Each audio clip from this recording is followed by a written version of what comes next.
Jamwale mon bandiraɓe tedduɓe yeɓiyankoɓe Yawo Pindi TV min calmini on ɗo mbawnon wonde dunde baba adama nde kala min mon e kelde gada nde roɓindo jandeji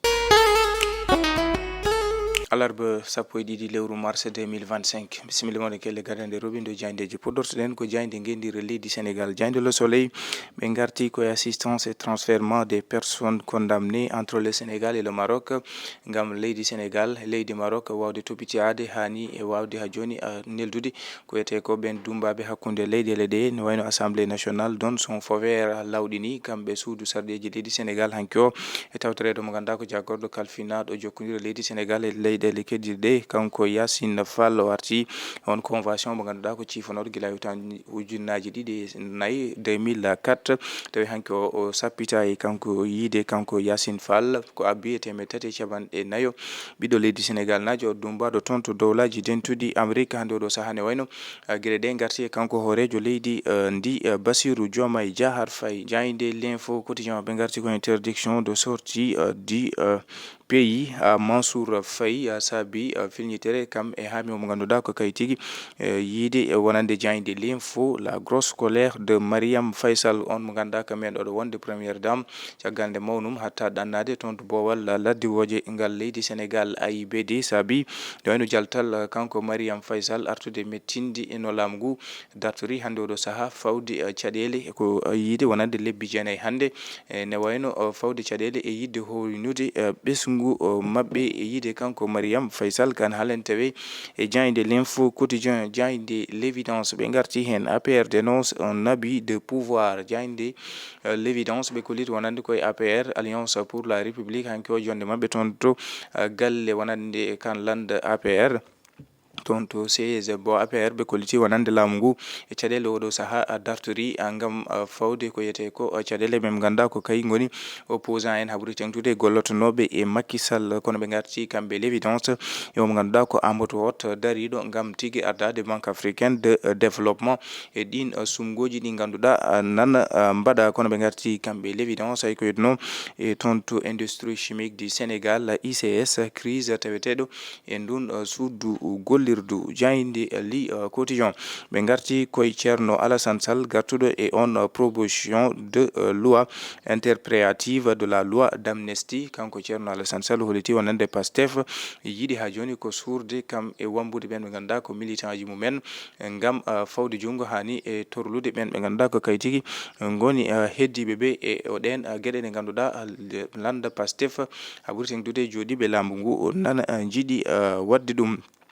jayde las quotidien ɓe garti koye politique migratoire les députés réclament la réciprocité des visas ɓe garti to banggue wonande addanle ɗe leydi Sénégal kamɓe sardiyankoɓe toon to bowal guendire leydi Sénégal hanki o ɓe kolliti wonande alay saago waɗe ko yiyete ko réciprocité wonande kala leydi namdiɗi ɓiɗɗo leydi Sénégal najo visa leydi Sénégal wawa namdade ndin leydi ɓiɓɓe mum ko yiyete ko visa kono ɓe garti kamɓe las quotidien e kanko Amadou Mansour Faye gartuɗo e nangugol mum kattugol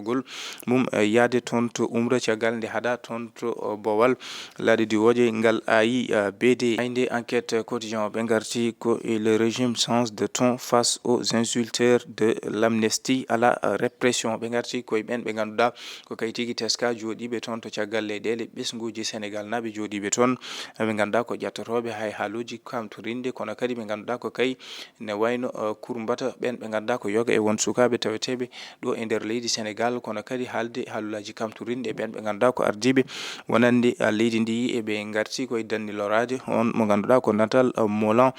Morgan jayde rewmi quotidien ɓe garti ko e suudu safrirdu hôpital mbo Corbial toon to leydi France ko kay jawodiri ko yete ko kin guski addaki ɗo e nder leydi Sénégal tawi noon ko e jumri nde ganduɗa waɗi jayde rewmi quotidien arti hen jayde suite quotidien ɓe garti ko yon convention Sénégal Maroc sur les détenus kanko jagorɗo kalfinaɗo jokkodira leydi Sénégal e leyɗele keddiɗe ɗe ministre des affaires étrangères kanko Yassine Fall o arti ha joni e laɓɓitinde yiide wonande on convention golle hakkude leydi Sénégal e leydi Maroc to banggue ha joni e guinde kamɓe topitade ɓen ɓe ganduɗa ko kay tigui goni dumbaɓe ɓe ne wayno ɗum ɗo ala fo ɗo ɗum joofi kanko mo ganduɗa ko Macky Sall konoɗo hoorejo leydi Sénégal jayde l'observateur ɓe garti koye Idrissa Diara on mo ganduɗa ko magistrat instructeur ɓe garti ko yiide la bête noire des criminels financiers ɓe garti noon koye tarihi mo ganduɗa ko kay tigui woni mo ganduɗa ko kanko woni président du collègue des juges d'instructeurs du pôle judiciaire financier kanko Idrissa Diara ɓe garti e tarihi makko kono darde makko hani e habde ɓen ɓe ganduɗa ko kay tigui goni tumateɓe ƴettude koppareje rendo ɓe garti hani e dossier ji ɗi ganduɗa ko kay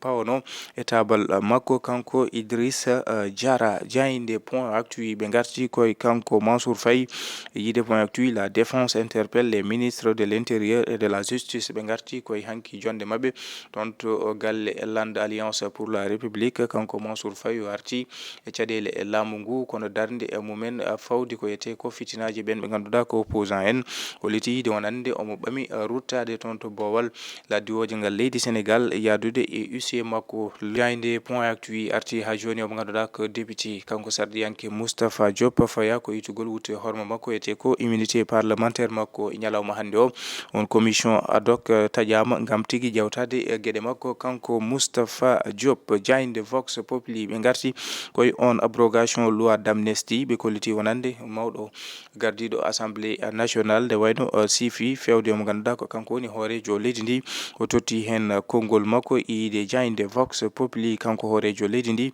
ne wayno o arti e ɗen gueɗe kono hollitama wonande commission technique ma juƴƴine ñande 22 lewru mars maɓe jaa pléniére ñande 2 lewru avril 2025 koytuno e on abrogation loi d'amnesty jayde tribune quotidien ɓe garti koye sukaɓe taweteɓe e gomse bopp